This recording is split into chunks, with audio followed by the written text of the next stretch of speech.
নমস্কাৰ বন্ধুসকল, পোনপ্ৰথমবাৰৰ বাবে মা এমস্কোৱা চেনেলটোলৈ আপোনালোক সকলোলৈ স্বাগতম জনাইছোঁ। যিহেতু এতিয়া লকডাউনৰ সময় আৰু এই সময়ছোৱাত আমি সহজতে ঘৰত উপলব্ধ সামগ্ৰীৰে এখন চাটনি ৰেচিপি আপোনালোকলৈ আগবঢ়াইছোঁ। বলক তেনেহ'লে আমি পলম নকৰি চাটনিখন বনাবলৈ আৰম্ভ কৰোঁ। চাটনিৰ বাবে আমাক লাগিব অলপমান মানিমুনি, কেইখিলামান নৰসিংহৰ পাত, অলপমান পদিনাৰ পাত, কেইখিলামান মান ধনিয়াৰ পাত, অলপমান পিঁয়াজ, কেইটামান কেঁচা জলকীয়া,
ঠাইত তেঁতেলী টেঙা বা ইউজ কৰিব পাৰে, নহ'লে আমৰ দিনত আম দিব পাৰে।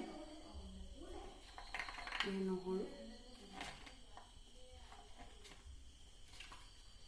আদা, প্ৰয়োজন অনুসৰি নিমখ দিব।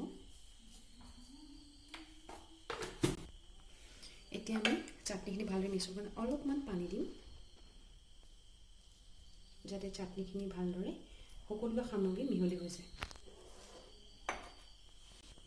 এতিয়া আমি ভালদৰে চাটনিখিনি মিক্সিত পিচি ল'ম।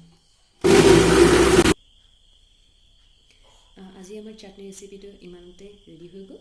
এয়া আপোনালোকে গৰম গৰম পকৰি, ৰুটি আৰু ভাতৰ লগতো পৰিৱেশন কৰিব পাৰিব। আপোনালোকে যদি ভিডিঅ'টো চাই ভাল পালে তেনেহ'লে please like, share and subscribe কৰিব।